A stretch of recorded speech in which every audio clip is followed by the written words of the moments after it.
Neurons में विद्युत आवेग कैसे उत्पन्न होता है? प्रत्येक न्यूरॉन में तथाकथित द्वारायन चैनल वाली एक झिल्ली होती है। जब किसी सिग्नल को प्रसारित करने की आवश्यकता होती है, तो इनमें से कुछ द्वार खुल जाते हैं और आयन तेजी से कोशिका के अंदर या बाहर जाने लगते हैं। आयनों का ये प्रवाह झिल्ली के विद्युत आवेश को बदल देता है, जिससे एक विद्युत आवेग उत्पन्न होता है। आवेग न्यूरॉन के साथ यात्रा करता है और सूचना को अन्य कोशिकाओं तक पहुंचाता है। आप कैसे संवाद करते हैं? क्या आप बाधा डालते हैं? क्या आप जल्दी और भावनात्मक रूप से बोलते हैं या इसके विपरीत? क्या आप उदासीन हैं? आप अपने फोन पर न्यूज़फीड को कैसे स्क्रॉल करते हैं? क्या आप जल्दी करते हैं या धीरे धीरे चलते हैं? ये काफी हद तक आयनों के संतुलन पर निर्भर करता है। जब ये संतुलन गड़बड़ा जाता है तो व्यक्ति अत्यधिक चिड़चिड़ा हो सकता है या इसके विपरीत सुस्त हो सकता है। हमारे शरीर की प्रत्येक गतिविधि और प्रतिक्रिया न्यूरॉन्स और अन्य कोशिकाओं में विद्युत आवेगों पर आधारित होती है। उदाहरण के लिए, यदि आप गलती से किसी गर्म वस्तु को छू लेते हैं तो तंत्रिका तंतु तुरंत मस्तिष्क को एक संकेत भेजते हैं, जो मांसपेशियों को आदेश देता है, अपना हाथ दूर खींचो। विद्युत आवेगों के बिना शरीर एक स्थिर आंतरिक स्थिति होमोस्टेसिस को बनाए रखने में सक्षम नहीं होगा। यहां तक कि प्रतिरक्षा प्रणाली भी विद्युत आवेगों के बिना कार्य नहीं कर सकती। प्रत्येक प्रतिरक्षा कोशिका की प्रतिक्रिया की गति और ताकत सीधे आवेग संचरण की गुणवत्ता पर निर्भर करती है। भावनाएं और विचार भी विद्युत आवेगों की भाषा है। जब आप खुशी, उदासी, उत्साह, प्यार महसूस करते हैं या कोई स्मृति याद करते हैं, तो न्यूरॉन्स के बीच छोटी विद्युत चिंगारी दौड़ती है। वे दोस्तों के बीच संदेशों की तरह हैं। एक न्यूरॉन लिखता है, दूसरा पढ़ता है और उसे आगे बढ़ाता है। इन जंजीरों के माध्यम से विचारों, भावनाओं और निर्णयों का जन्म होता है। जब आप कुछ नया सीखते हैं तो वो भी विद्युत आवेगों का ही काम होता है। वे नए तंत्रिका संबंध बनाते हैं, जैसे कि मस्तिष्क में छोटे छोटे रास्ते बनाते हैं, जिससे बाद में आवेगों की यात्रा आसान हो जाती है। जीवन की शुरुआत में भी जब एक शुक्राणु कोशिका एक अंडे को निषेचित करती है तो एक असाधारण घटना घटती है। ये संपर्क अरबों जिंक आयनों की रिहाई सहित जैव रासायनिक प्रतिक्रियाओं का एक झरना शुरू करता है। यह आवेग एक स्टार्ट बटन की तरह कार्य करता है, जो अंडे को सक्रिय करता है और उसी प्रक्रिया को आरंभ करता है जिससे भविष्य का भ्रूण विकसित होना शुरू होता है। हम शायद ही कभी खुद को विद्युत प्रणाली के रूप में सोचते हैं, फिर भी हमारा शरीर बिल्कुल इसी तरह काम करता है। प्रकृति ने एक आदर्श डिजाइन बनाया है जिसमें अनगिनत महत्वपूर्ण प्रक्रियाएं और अंतःक्रियाएं विद्युत आवेगों के माध्यम से होती हैं। लेकिन एक चीज थी जिसकी प्रकृति ने कभी कल्पना भी नहीं की थी। वो ये कि मनुष्य एक ऐसा शत्रु पैदा करेगा जो इस संपूर्ण तंत्र में घुसपैठ करने और उसे बाधित करने में सक्षम होगा। सूक्ष्म और नैनोप्लास्टिक्स का अध्ययन करने पर हमने पाया कि उनका सबसे खतरनाक हथियार अदृश्य है। ये एक इलेक्ट्रोस्टैटिक चार्ज है जिसे ये कण जमा करते हैं और बनाए रखते हैं।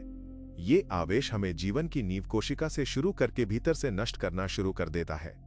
कोशिका के अंदर आवेशित नैनोप्लास्टिक सबसे अधिक नुकसान पहुंचाते हैं। वे कोशिकाओं के बीच संचार को बाधित करते हैं,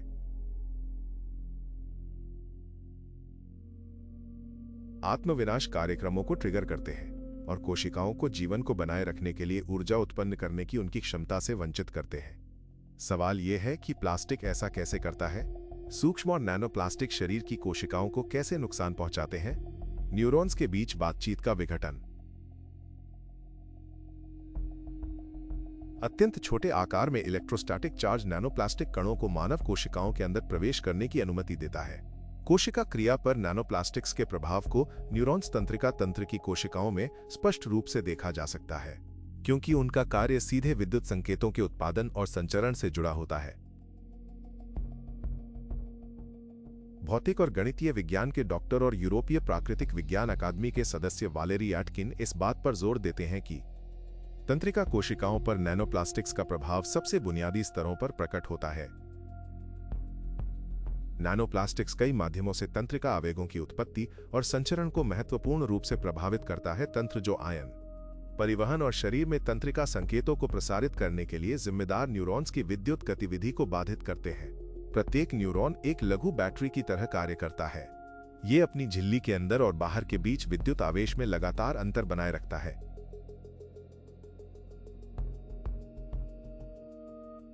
ये न्यूरॉन को सही समय पर सिग्नल संचारित करने के लिए तैयार होने में सक्षम बनाता है।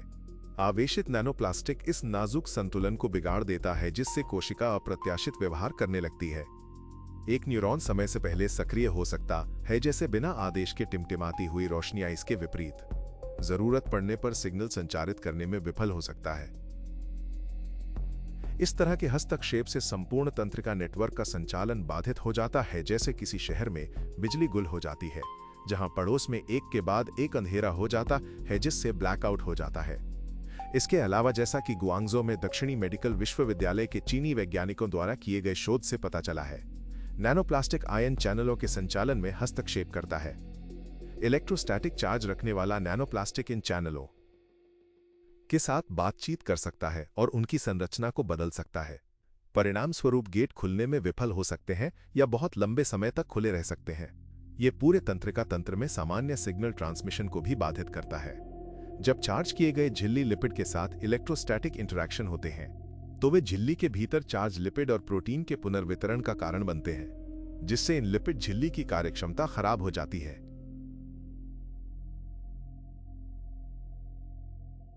इसके परिणाम स्वरूप आयन सांद्रता में स्थानीय परिवर्तन होता है और आवेशित कणों के चारों ओर आयन सांद्रता प्रवणता का निर्माण होता है। आयन पंपों का कार्य, जो आयन संतुलन बनाए रखने के लिए आवश्यक है, बाधित हो जाता है। आयन पंप ऐसे तंत्र हैं जो पदार्थों को उनकी सांद्रता प्रवणता के विरुद्ध ले जाते हैं, एक प्रक्रिया जिसे सक्रिय परिवहन के रूप में जाना जाता है।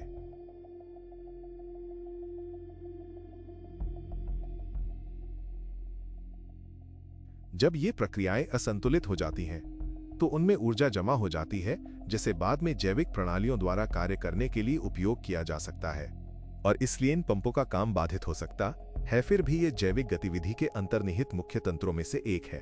न्यूरॉन्स के बीच सिग्नल ट्रांसमिशन एक जटिल लेकिन उल्लेखनीय रूप से समन्वित विद्युत रासायनिक संचार प्रक्रिया है, जिसमें विशेष अणु न्यूरोट्रांसमीटर एक महत्वपूर्ण भूमिका निभाते हैं। ये अणु संदेशवाहक के रूप में कार्य करते हैं, सूचना को एक न्यूरॉन से दूसरे न्यूरॉन तक कड़ाई से क्रमबद्ध तरीके से स्थानांतरित करते हैं। इलेक्ट्रोस्टैटिक चार्ज वाले नैनोप्लास्टिक कण न्यूरोट्रांसमीटर की रिहाई में हस्तक्षेप कर सकते हैं या उचित सिग्नलिंग के बिना उनके निर्वहन को ट्रिगर कर सकते हैं।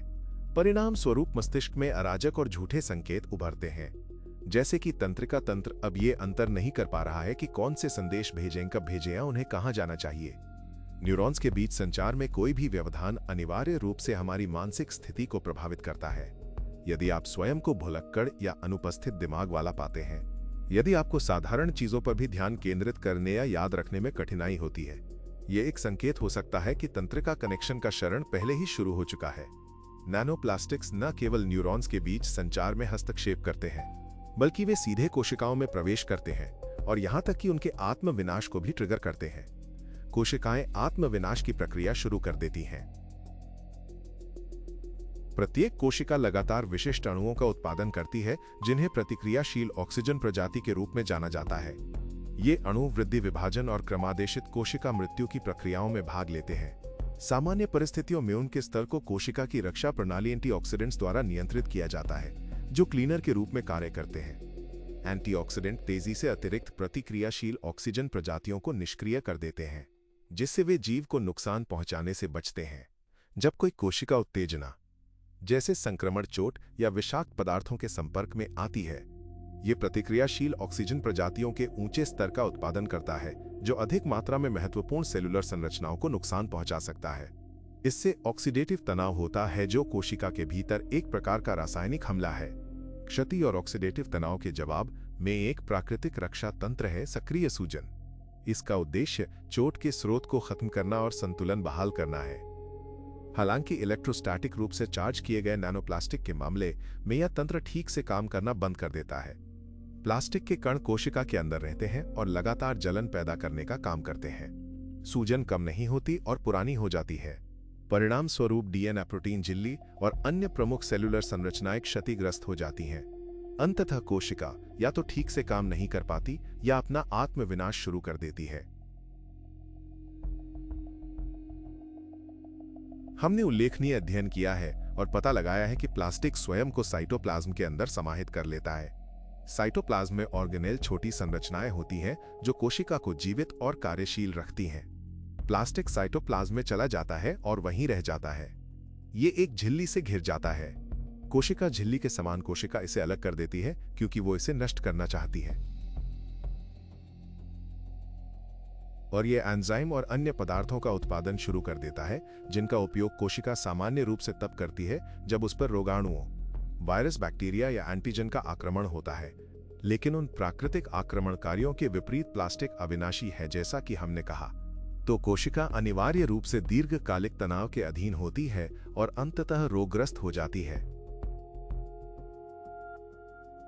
कोचाबंबा में बोलिवियन कैथोलिक विश्वविद्यालय में माइक्रोप्लास्टिक्स अनुसंधान समूह जलीय ग्रहों, छोटे जीवों का उपयोग करता है जो अत्यधिक उपयोगी जैविक मॉडल के रूप में काम करते हैं। उनकी मजबूत पुनर्योजी क्षमता अन्य जानवरों में होने वाली सेल्युलर प्रक्रियाओं के समान प्रारंभिक परिवर्तनों का पता लगाना संभव बनाती है। माइक्रोप्लास्टिक खासकर जब धातुओं जैसे अन्य प्रदूषकों के साथ मिलकर पहले से ही जीवित जीवों को प्रभावित कर रहा है। माइक्रोप्लास्टिक्स ऑक्सीडेटिव तनाव, प्रतिक्रियाशील ऑक्सीजन प्रजातियों के उत्पादन और शरीर की एंटीऑक्सीडेंट क्षमता के बीच असंतुलन को ट्रिगर कर सकता है। यह ऑक्सीडेटिव तनाव सीधे सेल्युलर चयापचय को प्रभावित करता है, प्रोटीन, लिपिड और न्यूक्लिक एसिड के कार्यों को बाधित करता है, जिससे जीवों के विकास, पुनर्जनन और समग्र शरीर विज्ञान में परिवर्तन हो सकता है। इस प्रकार इलेक्ट्रोस्टैटिकली चार्ज किए गए नैनोप्लास्टिक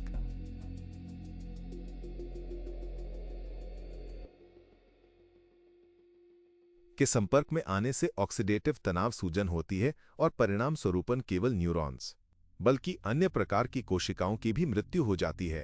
ऑक्सीडेटिव तनाव कोशिका के अंदर जलने वाली आग की तरह है, जबकि एंटीऑक्सीडेंट अग्निशामकों की तरह हैं जो इसे बुझाने का काम करते हैं।